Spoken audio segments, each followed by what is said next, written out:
जय शनिदेव। दुख, गरीबी, कर्जा, मुकदमा और संघर्ष यह मकर राशि के पर्यायवाची बन चुके हैं। आपने लाख कोशिशें की, लाख उपाय किया, लेकिन ऐसा कोई ब्रह्मास्त्र आपको नहीं मिला कि आप दुख, गरीबी, कर्ज, मुकदमे और संघर्ष से बाहर निकल सके। तो आज की इस वीडियो में हम आपको एक ऐसा रामबाण ब्रह्मास्त्र बताएंगे जिसका प्रयोग यदि आपने कर लिया ना, तो ये गरीबी, कर्जा, संघर्ष जो हैं, याद रखिए हमेशा के लिए समूल रूप से नष्ट हो जाएंगे। तो आप कहेंगे कि महाराज वो आखिरकार कौन सा ऐसा रामबाण ब्रह्मास्त्र है, तो उसके लिए आप पूरा वीडियो अंत तक जरूर देखते रहिएगा। बंधुओं, हम लोगों की एक धारणा हो चुकी है कि चूंकि हम मकर राशि के हैं तो हमारे सभी संघर्ष के, दुखों के, कर्जों के, मुकदमों के असली जिम्मेदार शनिदेव हैं। ये हमारी एक गलत धारणा है। शनिदेव को दंडाधीश या न्यायाधीश या जज कहा जाता है। तो जज आपको कोई भी गलत काम करने के लिए उकसाता थोड़ी है। वो तो जो गलत काम आपने कर डाले हैं केवल उनका दंड और सजा बस सुनाते हैं। तो शनिदेव याद रखिए दुख के, गरीबी के, कर्जे के स्वामी नहीं हैं। आपकी कुंडली में दुख, गरीबी और कर्जे का जो स्वामी है वो राहु देव हैं, क्योंकि राहु देव लालच है। राहु देव आपको लालच के कार्यों में फंसाते हैं। राहु देव आपको कहते हैं कि इस काम में पैसा लगाओ, बस वो तुरंत एकदम दूना हो जाएगा और आप बिना सोचे समझे पैसा लगा देते हैं और सारा पैसा आपका सत्यानाश हो जाता है और आप महलों से झोपड़ी में आ जाते हैं। आप ऐसा पार्टनर चुन लेते हैं जिसमें आपको विश्वास होता है, राहु देव कहते हैं कि इससे मिलके काम करोगे तो तुम भी करोड़पति बन जाओगे। आप उस पार्टनर के साथ चले गए और फिर क्या हुआ, वो पार्टनर आपको धोखा देके चला गया। राहु देव कहते हैं कि जब तक जियो कर्ज लेकर के बस घी पीते रहो। आपने क्या किया कि आपने कर्ज ले लिया और घी पीते रहे और आज आप कर्ज में डूब गए हैं, मारे मारे घूम रहे हैं, किसी को मुंह दिखाने के लायक नहीं रहे। और इस पर आग में घी डालने का जो काम है वो चंद्रमा करता है। याद रखिए चंद्रमा आपका मन और दिल है। आपका मन और दिल कंट्रोल में नहीं जब रहता है, या आपकी कुंडली में जो चंद्रदेव हैं यदि उन्होंने किसी भी तरह से राहु के साथ संबंध बना रखा है तो याद रखिए कि पूरी तरह से सत्यानाश हो जाता है और आप मुसीबतों में, कर्जों में, मुकदमों में, इनमें फंस करके रह जाते हैं। तो अब आप कहेंगे कि महाराज इसका उपाय क्या है। तो सबसे पहले तो आप लोग अपनी कुंडली देखिए और ये देखिए कि क्या आपका चंद्रमा राहु, केतु और शनि से किसी तरह का संबंध बना रहा है, या तो उनके साथ उसका दृष्टि संबंध है, या राशि परिवर्तन है, या नक्षत्र परिवर्तन है, या वो एक साथ कुंडली में बैठे हुए हैं। अगर ऐसा है तो याद रखिएगा आपको सबसे ज्यादा सावधान होने की जरूरत है। और यदि आप आज का ये वीडियो पूरा देखते हैं तो क्या सावधानी आपको करना है ताकि आप इन मुसीबतों से निकल सकें, वो भी आपको अंत तक में पता चल जाएगा। तो बंधुओं, सबसे पहले तो आप कमेंट करके हमको बताइए कि क्या आपकी कुंडली में ऐसा है या नहीं है, और आप किस मुसीबत में फंसे हैं ये भी जरूर आप बताइएगा। तो बंधुओं, यहाँ पर एक बात याद रखिएगा कि आपको इन सभी मुसीबतों से बाहर निकालने का एक ही ब्रह्मास्त्र है, क्योंकि आपकी कुंडली में अगर चंद्रमा और राहु को कोई भी ग्रह परास्त कर सकता है, हरा सकता है, तो वह केवल और केवल बुध देव हैं। हम ऐसा क्यों कह रहे हैं? देखिए, बुध आपकी बुद्धि और दिमाग है। बुध को मालूम है कि किसी भी चक्रव्यूह से कैसे बाहर निकलना है। और याद रखिए चंद्रमा तो आपका मन और दिल है, राहु भी उसी को पकड़ता है, चंद्रमा को ग्रहण लगाता है।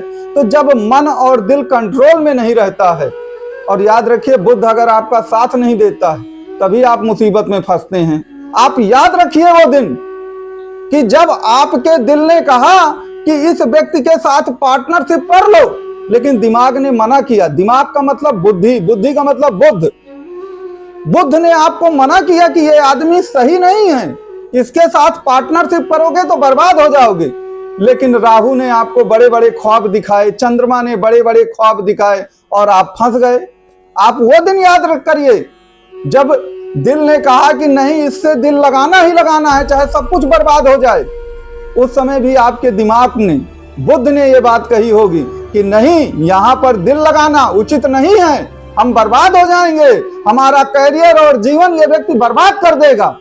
लेकिन फिर क्या है, दिल तो पागल है और दिल दीवाना है और दिल है कि मानता नहीं। आप दिल के आवेश में आ गए। दिल का मतलब चंद्रमा, और चंद्रमा आवेश में तभी आता है जब वह कमजोर होता है राहु के द्वारा या शनि के द्वारा। आपको वो दिन भी याद होंगे जब आप किसी व्यापार को करने जा रहे थे, लेकिन दिमाग कह रहा था कि ये आपके बस की बात नहीं, इसको मत करो, अगर इस तरह आप पैसा लगाएंगे तो पैसा डूब जाएगा। लेकिन फिर वही दिल है कि मानता ही नहीं है। तो कहने का तात्पर्य पूरा समझिए यहाँ पर कि आपको अगर कोई भी बुरी लत लगती है तो वो दिमाग नहीं कहता कि इस काम को करो, वो आपका दिल कहता है कि इस काम को कर लो और अपना सब कुछ खराब कर लो। तो दिल जो है वह राहु और शनि के वश में आ जाता है, और जब वो राहु और शनि के वश में आता है तो आपका दिमाग काम नहीं करता। फिर दिमाग का मतलब बुद्धि, बुद्धि का मतलब बुद्ध। तो याद रखिए, आप अपनी कुंडली में बुद्ध को एक्टिवेट करिए, बुद्ध एक्टिवेट होगा तो याद रखिए आप इस चक्रव्यूह से बाहर निकलेंगे। अब आप कहेंगे बुद्ध कैसे एक्टिवेट करें और कैसे हम बाहर निकलेंगे? तो यहाँ पर एक बात याद रखिए कि बुद्ध को पेन और कलम और कागज कहा गया है। बुद्ध कभी भी सुनी सुनाई बातों में, कही कहाई बातों में, लोगों की लफाजी में नहीं आता। वो पूरा कागज देखता है, लिखित समझौता करता है। आपने क्या गलती कर रखी है कि किसी ने कहा कि ये जमीन बहुत सही है, तुम ले लो, और आप उस जमीन में फंस गए, पता चला वो तो मुकदमेबाजी या फर्जी थी। आपसे किसी काम के लिए कहा गया कि इतना पैसा दे दो, आप जुबान पे विश्वास कर ले गए, उससे कुछ भी लिखित आपने नहीं लिया, अब वो पैसा लेके रफू चक्कर हो गया। तो बुद्ध इन सब बातों पे बिल्कुल विश्वास नहीं करता। बुद्ध को जो कुछ भी चाहिए वो सबूतों सहित चाहिए और लिखित चाहिए। तो जीवन में कोई भी काम करिए तो बुद्ध को अपनाइए, सब कुछ लिखित लीजिए। ये मत सोचिए कि ये मेरा बहुत अजीज है। याद रखिए, जो सबसे खास होते हैं वही सबसे ज्यादा धोखा देके चले जाते हैं। तो पहली बात तो ये याद रखिए। दूसरी बात, बुद्ध कभी लालच में नहीं आता कि भाई आज पैसा लगाइए तो कल वो दूना हो जाएगा। आप इसी तरह की लालच में जुआ, लॉटरी, सट्टा, शेयर मार्केट, क्रिप्टो करेंसी और कई प्रकार के आपने ऐसे काम किए जिसमें आपने सारा धन बर्बाद कर दिया। ट्रेडिंग किया, उसमें सारा धन आपका चला गया। बुद्ध पूरा होमवर्क करता है और रियलिस्टिक, वास्तविक करता है होमवर्क कि क्या वास्तव में इतना लाभ हमको इसमें होगा या नहीं होगा। और जब वो 100% श्योर हो जाता है ना, तभी वो काम करता है।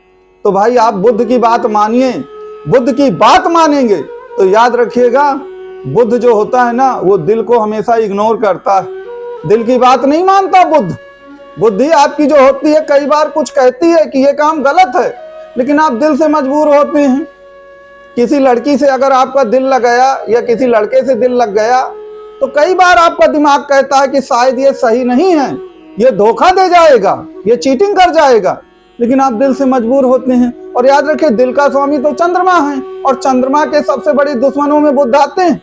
याद रखिए, वैसे दुश्मन तो ये भी हैं, राहु और शनि भी, लेकिन राहु और शनि चंद्रमा को इतना दबा देते हैं कि और भी हम गलत काम कर देते हैं। लेकिन बुद्ध को वह बुद्धि प्राप्त है कि वो हर चक्रव्यूह से आपको बाहर निकालेगा। तो आप अपनी कुंडली में बुद्ध को एक्टिवेट करिए। अब देखिए, यहाँ पर सभी प्रकार के बुद्ध के उपाय जो हैं वह बताए नहीं जा सकते। क्यों नहीं बताए जा सकते?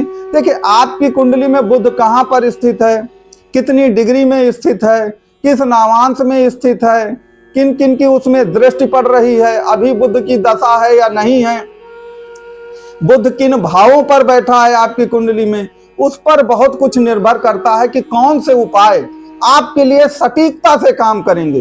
तो आप हमें हमारे कमेंट बॉक्स पे ये लिख करके जरूर बताइएगा कि आपका बुद्ध कहाँ बैठा है और या किस नामांश में बैठा है, कितनी डिग्रियों में बैठा है। जब ये आप हमें पूरी तरह स्पष्ट कर देंगे तो हम आपको बताएंगे कि वास्तव में आपको क्या करना है और ये दुख, गरीबी, कर्जा, मुकदमा और संघर्ष से आप बाहर कैसे निकल के आएंगे। तो आपको ये वीडियो कैसा लगा ये आप जरूर बताइएगा। और मकर राशि के बारे में आपका कोई भी प्रश्न हो तो नंबर आपको दिए गए हैं, दिए गए नंबर पे आप अपना सवाल जो है पूछ सकते हैं। जय शनिदेव।